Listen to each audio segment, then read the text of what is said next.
Fina Family, entre choix de vie, séparation voulue ou imposée, difficulté à se reconstruire, bonheur perdu et retrouvé. Le quotidien de nos familles, famille monoparentale et recomposée, est plein de rebondissements et suspense. Fina Family sur ABK Radio, lundi et mardi 16h-17h. Entre partage d'expériences, analyse d'experts et divergence d'opinions. Fina Family, une présentation de Sidonie Ficat. Fina Family, comprendre ce qui n'a pas marché, mais surtout ce qui pourrait marcher.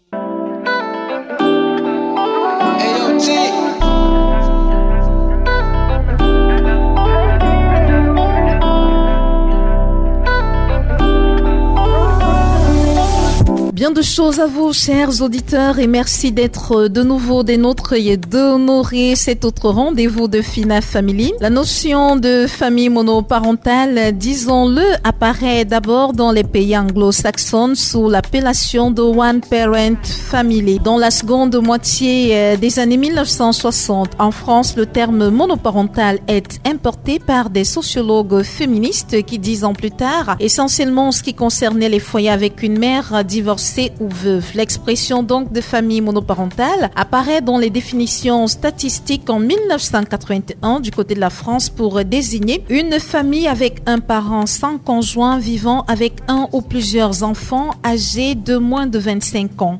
On distingue donc plusieurs types de familles monoparentales avec enfants de père connu ou inconnu, car le parent présent étant la mère, plus de 9 fois sur 10. Il existe des situations bien différentes telles que le veuvage, le divorce ou la séparation. Et donc, dans les années 60, le veuvage était la principale cause de monoparentalité. Il est devenu marginal face à l'augmentation des séparations et la diminution de la mortalité aux âges relativement jeunes des hommes. Pendant environ 45 minutes, nous analyserons le thème « Les familles monoparentales sont-elles les nids de la délinquance ?» Le docteur Jean Mérimée Ntamak, sociologue et consultant, est notre invité de ce jour. Bienvenue docteur. Merci et merci encore de votre invitation. Désolé de commencer à pareille heure, mais l'homme propose, Dieu dispose. Je pense que vos auditeurs ne seront pas déçus en tout cas. William Tchoualak assure la mise en onde de ce programme. Sidonie Ficat au micro de présentation. Place à la musique, un petit bout de musique pour permettre au docteur de souffler un tout petit peu. Et on se retrouve juste après Kameni qui rend hommage à sa maman. L'occasion pour nous de faire un clin d'œil à toutes les mamans à l'écoute à l'instant. Say I love you, yeah. Sweet mama, I love you, die. Sweet mama, yeah, I love you, yeah. Sweet mama, say I love you, yeah. Sweet mama, I love you, yeah. I see mama, you're a queen. Mama, you're strong, mama, you're bad. See, mama, they na one. Your love is pure, your love is true. Your love is true, your love is true. Your love is true like a magic, yo. Your love is sweet, your love is sweet. Your love is sweet like a sugar, yeah. You taught me how to walk, mama. You taught me how to talk, mama. You taught me how to pray, mama. You taught me how to play, mama. You taught me how to walk, mama. You taught me how to talk, yeah. You taught me how to play. Ngapenu, yeah. Sweet mama, I love you, die. Sweet mama, yeah. I love you, yeah. Sweet mama, say I love you, yeah. Sweet mama, I love you, hey. T'es ma vie, t'es ma vie, t'es ma vie, mama, t'es ma vie, t'es ma vie, t'es ma vie, hey. T'es ma vie, mama, t'es ma vie, you're my life, mama, you're my life, yeah. Mommy walk one, mommy tell me what you want, mommy tell me walk one, anything for you, anything for you. Mommy walk one, anything for me mama, so la jang, oh, la jang, la jang, oh, la jang, la jang, oh, la jang. I wanna buy the world for me mama, so yeah. You taught me how to walk, mama. Dommage, nous ne pourrons écouter cette très belle mélodie de Kamini jusqu'à la fin. Docteur, pourquoi cette propension à toujours vouloir magnifier les mamans? On chante beaucoup plus pour les mamans, un peu plus que pour les papas. Bon, on va dire de manière triviale que de mémoire de jeunes, est-ce que vous avez déjà vu un acte de naissance avec mère non déclarée? Non. Ça veut dire que sur le plan socio-anthropologique, on sait toujours au moins qui est la maman. Et donc la question, tout au moins le point d'interrogation se pose sur le papa. Et vous avez très bien fait d'ailleurs de choisir la mélodie parce qu'elle est en droite ligne avec la thématique d'aujourd'hui. Justement, la thématique d'aujourd'hui, avant de l'aborder, docteur, nous allons parler un tout petit peu de quelques travaux que vous avez publiés au mois de juin dernier. Il s'agit de la résilience et du travail décent et dans notre article sur l'émotion sociale du chômage chez les jeunes. Alors, sur le premier, la résilience, ça portait sur la thématique de la 137e édition de la Fête du Travail de cette année. Oui. Il était question pour nous simplement de faire comprendre aux parties prenantes, c'est-à-dire l'employeur et à l'employé, que chacun a ses attentes et que l'employé attend la révalorisation salariale, l'employé attend la prise en compte de sa carrière, l'employé attend les charges en termes de gestion du temps, en termes de vie professionnelle, vie privée, qu'il faille prendre en compte. Aussi, l'employé de l'autre côté vous dit qu'il y a la loi des finances qui est assez dure, il y a la crise ukrainienne qui a marqué son temps, donc il est important que les deux parties prenantes, sans se regarder comme des chiens de faïence, mais se regardent comme des négociants et des négociateurs sur la table. Ça, c'était sur la première thématique que nous avons eu la chance d'exposer devant la délégation du ministère du Travail pour le littoral. Le deuxième papier porte sur l'émotion sociale du chômage parce qu'en réalité, ça s'adresse à ces nouveaux bacheliers d'aujourd'hui. Oui. Pour qu'ils comprennent que bac ne veut pas forcément dire emploi, mais le bac, c'est en réalité le début des problèmes. Et dans ce sens, qu'ils doivent être... Il ne faudrait pas effrayer ces nouveaux bacheliers qui viennent d'obtenir leur examen. Si vous avez... Parce que vous le dites comme ça les fait peur. Ça fait peur à ces enfants-là. J'aime souvent dire que si vous avez un enfant à la maison qui doit aller travailler à 7h30 et que vous constatez qu'à 7h10, il est encore couché, soit vous caressez ce dernier en disant s'il te plaît lève-toi alors va travailler, ou alors c'est l'électrochoc qui va permettre qu'il se réveille. Et moi je fais partie de ceux qui utilisent l'électrochoc malheureusement pour que nos jeunes puissent comprendre que on n'est pas dans le voir bébé, ça joue garçon. On n'est vraiment pas dans le voir bébé. Je crois qu'eux-mêmes le comprennent déjà. Depuis qu'ils ont eu le bac, la tête chauffe. Et puis, on ne sait pas trop. On se disait qu'après le bac, on aura un peu de lucidité pour savoir finalement ce qu'on fera. Mais c'est un peu plus compliqué. Intéressons-nous à présent, docteur Jean Mérimée Ntamak, à notre thématique du jour. Les familles monoparentales sont-elles les nids de la délinquance? Les familles monoparentales sont des appellations nouvelles dans nos sociétés africaines. Pourrait-on dire que les familles monoparentales trouvent leur essence dans les sociétés occidentales? Bon, le concept de monoparental, oui. Mais dans l'application, je vais dérouler un peu pour que nos auditeurs puissent comprendre. Le Cameroun a connu plusieurs étapes dans sa croissance économique parce que tout part de la dimension macroéconomique.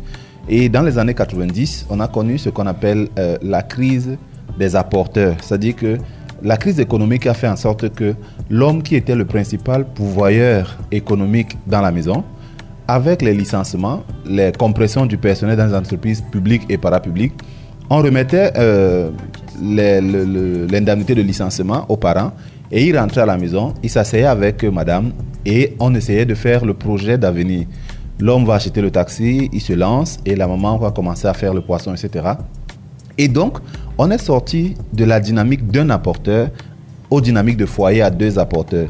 Et les foyers à deux apporteurs, la mondialisation aidant, ont permis en fait à mettre dans la tête des uns et des autres que, en réalité, on peut vivre sans l'autre. Et dans cette dynamique de pouvoir vivre sans l'autre, on a créé ce néologisme qui est arrivé, qu'on a appelé des foyers monoparentaux. Et donc, ainsi, on voyait sur des prétextes parfois fallacieux, parfois on dit incompatibilité d'humeur, on voyait des gens se séparer.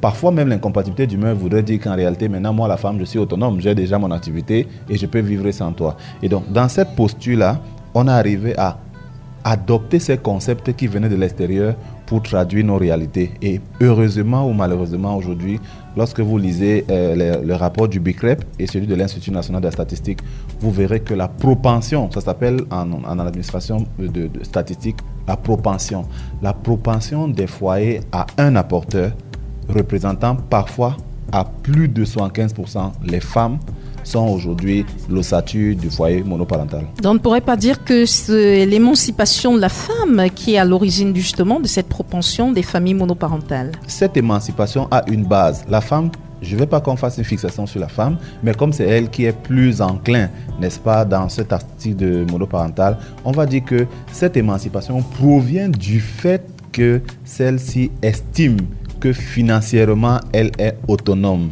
N'oubliez pas, il y a de cela presque 8 ans, le thème de la journée de la femme, c'était 50-50. C'est-à-dire que la femme avait estimé que désormais, égalité entre la femme et l'homme. Ah oui, c'était beaucoup plus le terme égalité qui revenait chaque fois. Voilà. Donc, cette femme estime que, comme disaient les Ivoiriens, si je vais acheter, je vais payer le loyer, l'autre va payer ceci, l'autre va... Donc, les charges de la maison peuvent déjà être équitablement reparties.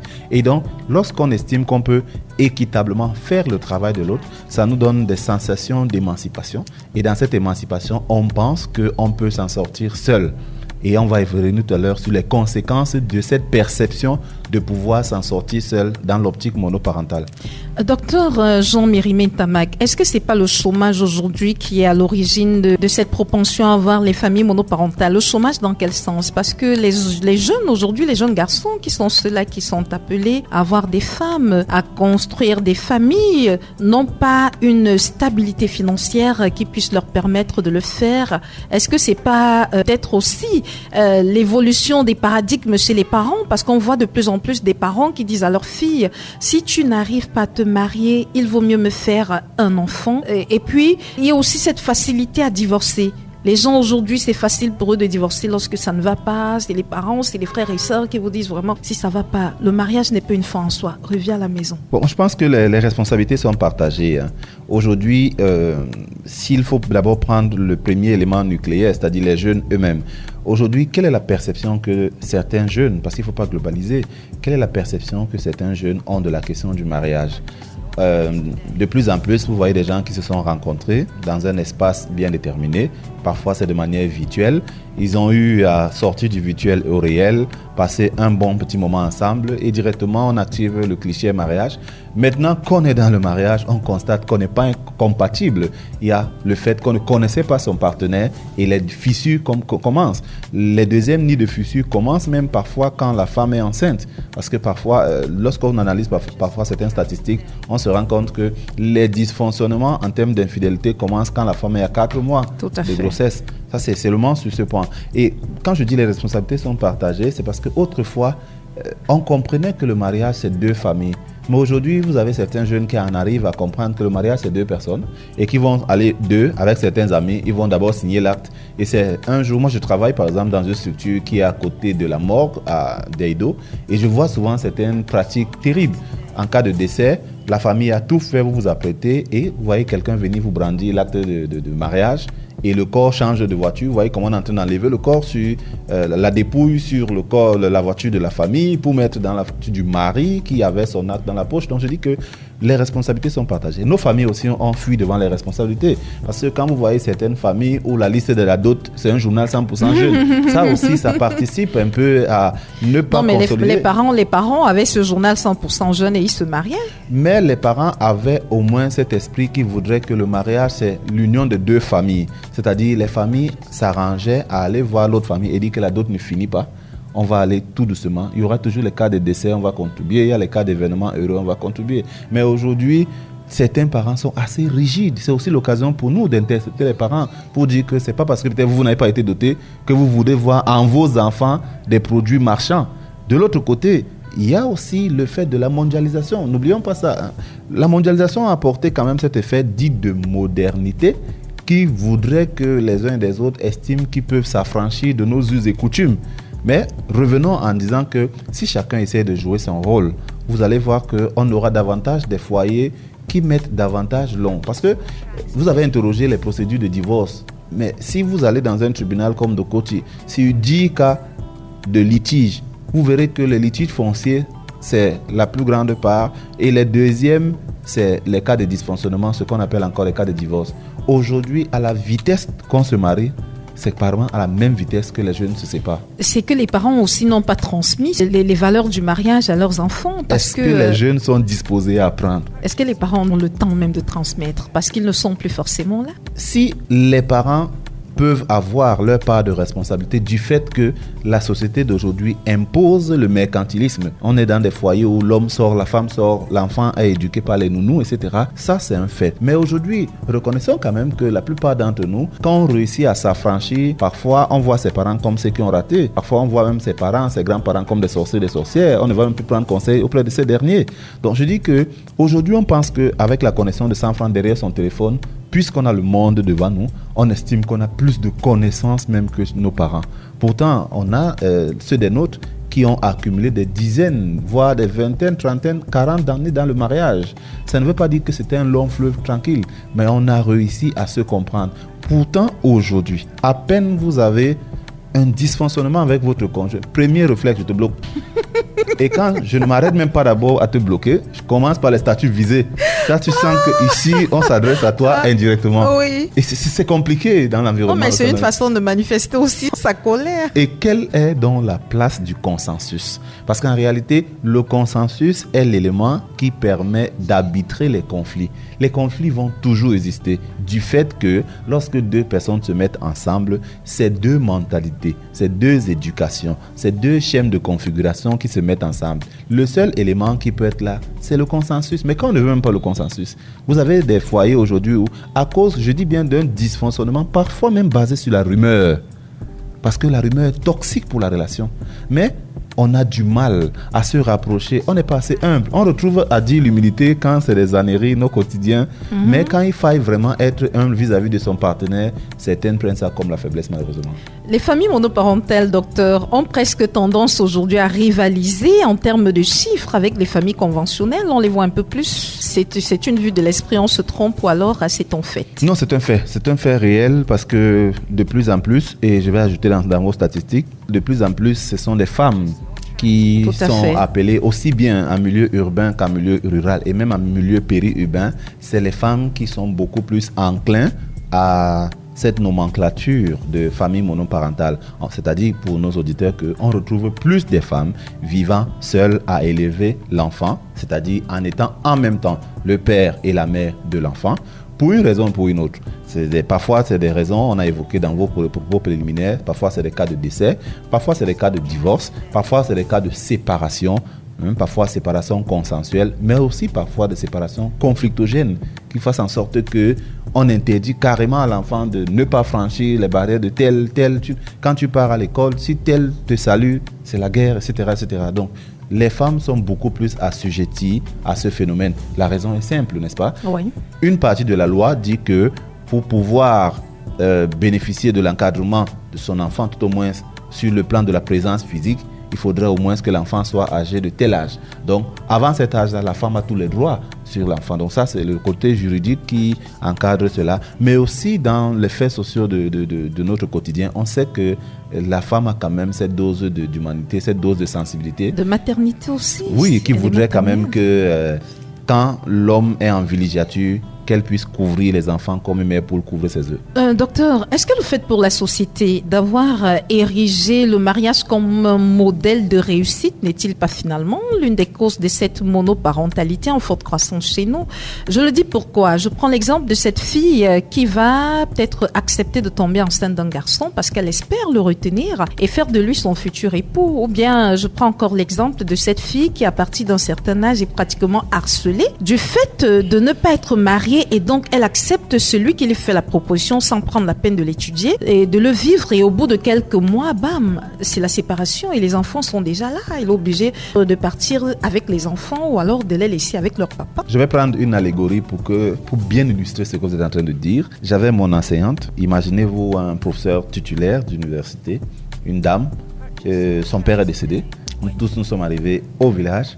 Mais celle-ci, on a interdit qu'elle puisse prendre la parole parce qu'elle n'est pas mariée. Voyez simplement. Un peu, autant de frustrations. Je ne sais pas si ce sont des frustrations. Oui, c'est des frustrations. Mais je dis que nous sommes dans une culture assez rigide sur un certain nombre de valeurs. Et dans nos valeurs, le mariage a été positionné comme un indicateur de réussite sociale. Tout à fait. La réussite sociale, ce n'est pas la réussite économique.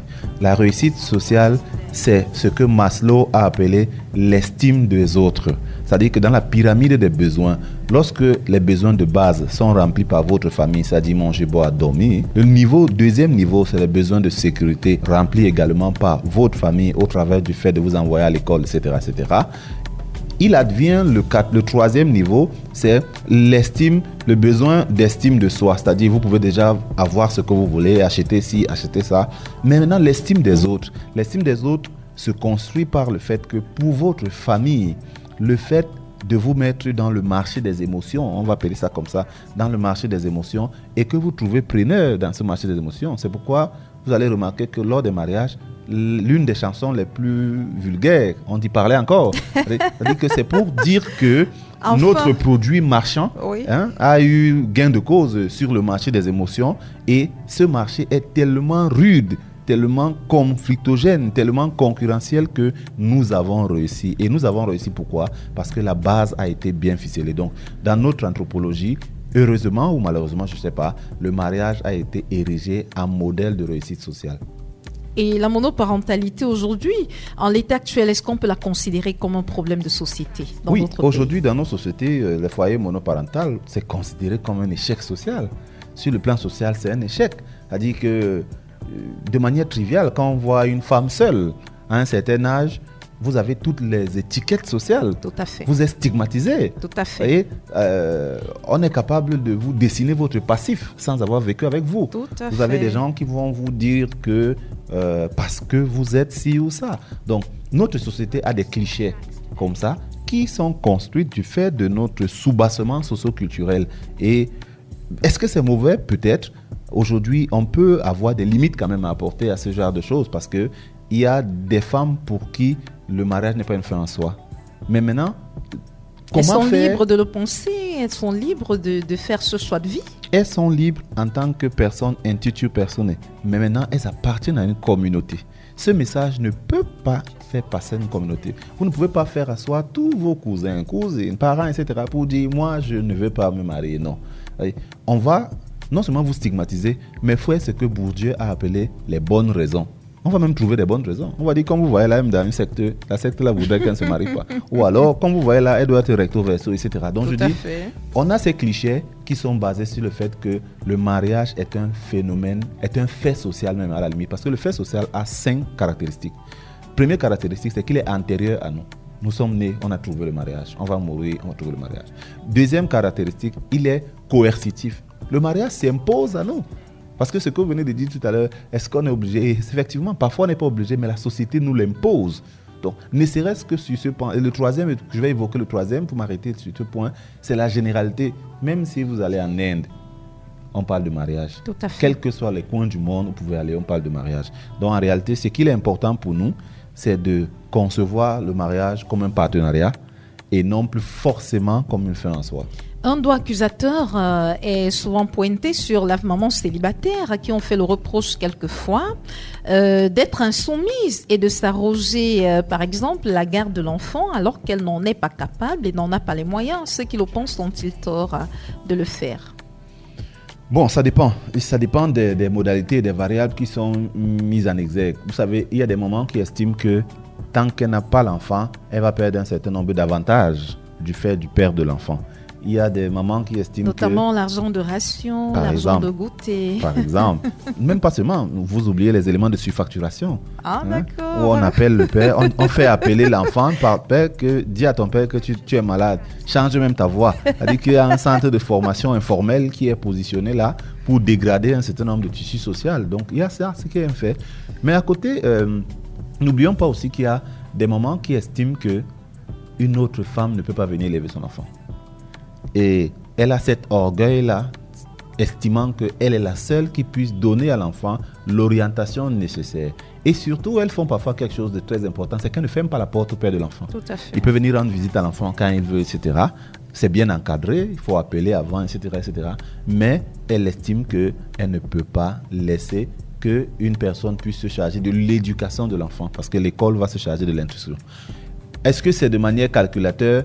Oui, on calcule toujours quelque chose. Maintenant, ce n'est pas forcément l'argent. Parfois, on calcule l'avenir de l'enfant parce qu'on estime qu'on a vécu avec l'homme, on connaît le profil de l'homme, on sait qu'il n'est pas capable d'éduquer l'enfant et donc la maman prend ça sur elle. Et surtout que la plupart du temps aussi, c'est pas facile pour votre enfant de trouver une belle-mère qui pourra lui donner tout l'amour, un peu comme vous, la maman. Docteur, je me trompe à ce sujet? Bon, je dirais que c'est nuancé parce que les féministes nous écoutent. J'ai peur qu'en sortant d'ici, je trouve une coyote qui m'attend. Mais je dirais que, vous savez, c'est aussi un problème de certaines de nos jeunes filles d'aujourd'hui. Certaines jeunes filles aujourd'hui, quand elles viennent, vous trouvent avec un enfant et vice-versa. L'homme a la facilité de prendre les enfants de la dame qu'il a trouvée. Vous trouvez, vous pensez? Lorsqu'on inverse les rôles, c'est très difficile pour la dame. Et parfois, elle vous présente un visage qui est faux.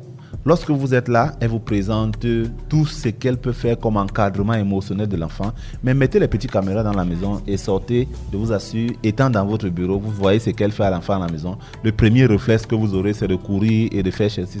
Docteur, c'est pareil pour certains hommes qui trouvent des femmes avec des enfants et leur promettent c'est l'éther. Vous disent, je vais prendre soin de cet enfant, je vais me le reconnaître. Mais une fois que cet enfant est chez vous et qu'il faut résoudre les problèmes concernant cet enfant, il vous dit, bon, l'enfant en perd.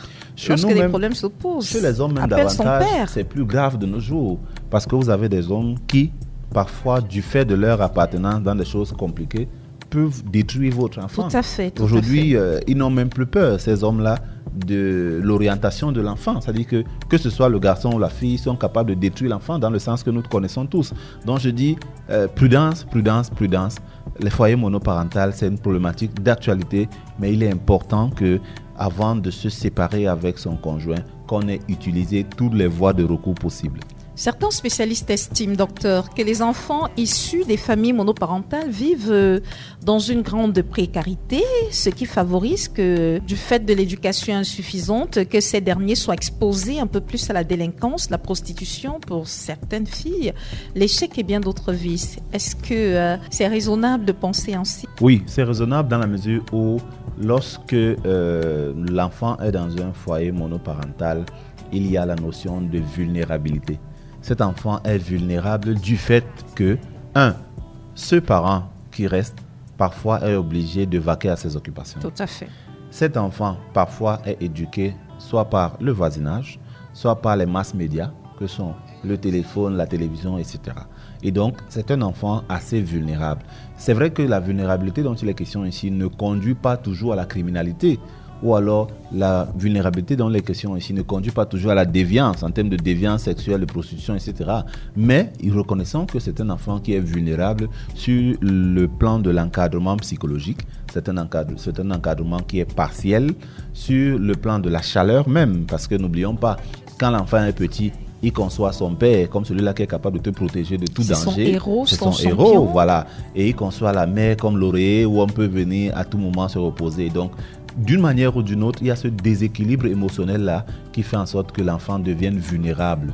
Mais maintenant, ne soyons pas assez pessimistes parce que cette vulnérabilité peut faire en sorte que l'enfant développe d'autres aptitudes. Tout à fait. C'est ainsi qu'on a vu parfois des enfants qui sont issus des foyers monoparentaux devenir des icônes dans la vie. Ils sont très nombreux. Voilà, parce qu'ils ont comblé ce vide-là au travers des efforts personnels et cherché à se hisser comme des personnes importantes dans la société. Dans les familles dites conventionnelles, elles ne sont pas parfaites parce qu'elles connaissent également leurs écueils, mais on n'a pas toujours l'impression que cela est suffisamment mentionné. Prenons le cas d'un enfant qui évolue dans un environnement violent ou un environnement où il ne ressent pas un sentiment d'appartenance. Lui aussi peut sombrer dans la dépression et la consommation de la drogue, comme on en voit souvent, parce qu'on est toujours en train de vouloir donner l'impression que un enfant issu d'une famille monoparentale est voué à l'échec. Pour moi, la constitution de la personnalité de l'enfant dépend de 3 facteurs. Oui. Le premier facteur, c'est le patrimoine génétique qu'on hérite de ses parents, qui est de 50%. Tout à fait. Après le patrimoine génétique, le deuxième facteur, c'est l'environnement. Émile Durkheim dit, quand l'homme parle, c'est la société qui parle en lui. Parfois, on est le fruit de notre société. Quand on vous montre un gars de Neubel, à tout moment, tu sens que ça, c'est Neubel. À tout moment, tu sens que ça, c'est Dépenda. Voilà. Tu sais que c'est un gars d'un con. Voilà, ils se reconnaissent. Donc, le patrimoine génétique, c'est 50%. L'environnement dans lequel on a grandi, c'est 25%. Et les efforts personnels, en termes de capital social que l'enfant peut mobiliser, c'est 25%. Donc, à la base, nous tous, nous avons, comme disait souvent mon maître, 24 heures par jour. Mais tout dépend de ce que tu fais de tes 24 heures.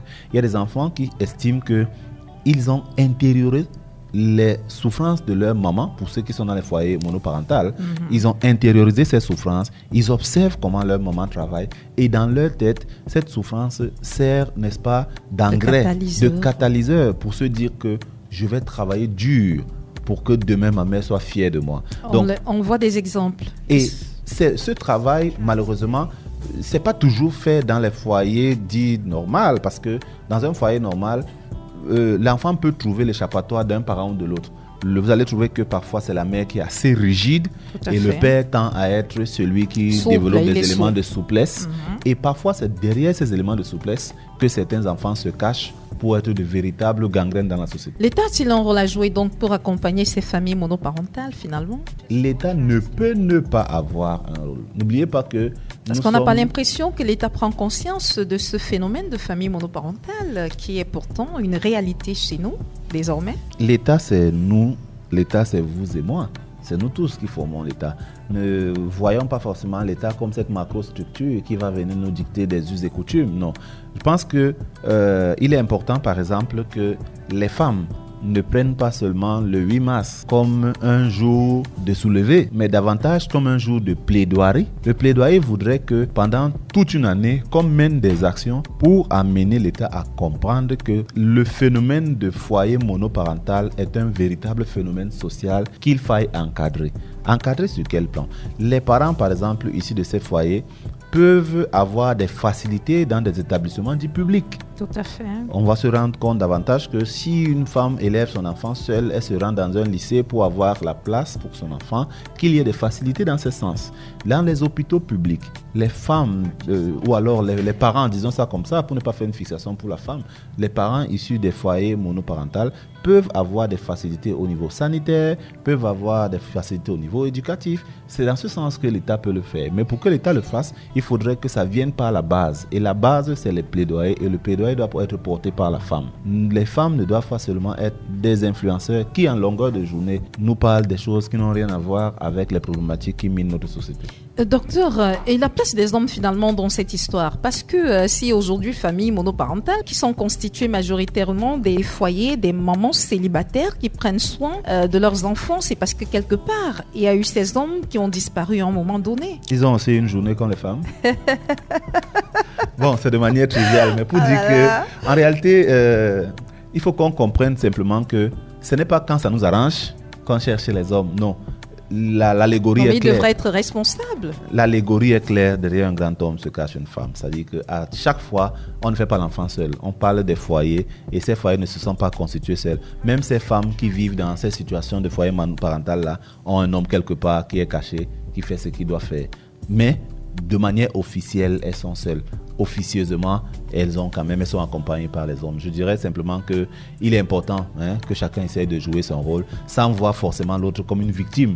Parce que c'est quand on voit l'autre comme une victime qu'on joue au jeu, au chat et à la souris, et à la fin, il y a une déconstruction du tissu social. Docteur Jean Mérimée Ntamak, c'est quoi notre idéal de famille au Cameroun? Bon, ça serait prétentieux pour moi de parler pour tout le Cameroun, mais je dirais que aujourd'hui, il faut faire la part des choses entre le modernisme et la tradition. L'idéal de famille, c'est que les familles soient davantage nucléaires. Parce que la famille nucléaire pose le socle de la famille élargie. De plus en plus, aujourd'hui, on a vu les risques et les limites de la famille élargie. Il y a les cas d'empoisonnement, il y a les cas de ci, de ça. Le modèle de famille aujourd'hui est prioritairement d'abord la famille nucléaire. Partant de la famille nucléaire, on peut maintenant élargir, parce que n'oubliez pas, dans la famille élargie, parfois vous avez des amis qui sont plus importants que les cousins. Vous avez des frères, des cousins, vous êtes malade, il attend qu'il entende que vous êtes décédé pour acheter un gros cercueil. Pourtant, l'ami est le premier à venir vous secourir. Donc, l'important pour moi, d'abord, dans un environnement comme le nôtre, c'est de consolider le tissu nucléaire. Partant du tissu nucléaire, dans la famille élargie, on va faire le choix. Et que doit-on faire pour avoir cette famille qui va construire notre société? Parce qu'il faut le dire, de nombreux observateurs pensent que la réussite d'une société commence par le succès dans la cellule familiale. Ça passe par 3 choses. La première des choses, c'est les valeurs. Il faut inculquer des valeurs. Aujourd'hui, on a une société où on a nivelé un peu les valeurs. Il faut inculquer les valeurs. Ces valeurs voudraient que on ne soit pas esclave des réseaux sociaux. Regardez dans nos familles, l'homme sort pour se battre, la femme aussi. Mais quand on se retrouve le soir, c'est chacun qui est sur son téléphone. Tout à fait. C'est un problème réel. On ne discute plus. On ne cause plus. On ne cause pas. On n'a plus le temps de s'occuper des enfants, d'échanger avec les enfants. Pas du tout. On est dans ce que le lien social appelle lien fort, lien faible. C'est-à-dire que bien qu'on soit à la maison, on est faible parce que nous sommes distants. Donc, il est important qu'on instaure dans nos familles le dialogue. Le dialogue axé sur des valeurs. Il faut promouvoir les valeurs. Il faudrait qu'on cesse de considérer que la seule valeur, c'est la richesse matérielle. Celui qui est respecté en famille, c'est celui qui a l'argent plus que tout le monde. Non. Donc, si on essaie de faire 3 choses, dialoguer, remettre les valeurs sur la table et surtout construire les visions. La construction de la vision passe par le fait que, regardez aujourd'hui, certains sont surpris d'avoir le bac. Pourtant, la vision se construit depuis la rentrée. Le parent doit savoir que cet enfant voit le projet que j'ai pour l'enfant. Mais vous allez vous rendre compte que pour plusieurs, depuis que l'enfant a le bac, on a acheté les jus pour tout le monde. Basta, c'est fini. Voilà, une semaine. On n'a pas travaillé sur la vision de l'enfant. Malheureusement, on aura beaucoup d'erreurs avec la Baume Saint-François. Docteur Jean Mérimée Ntamak, merci d'être venu. Le thème d'aujourd'hui, les familles monoparentales sont-elles des nids pour la délinquance? Je suis morte de rire, hein. William également. Il est mort de rire. Ce fameux Baume François. Il a les effets partout.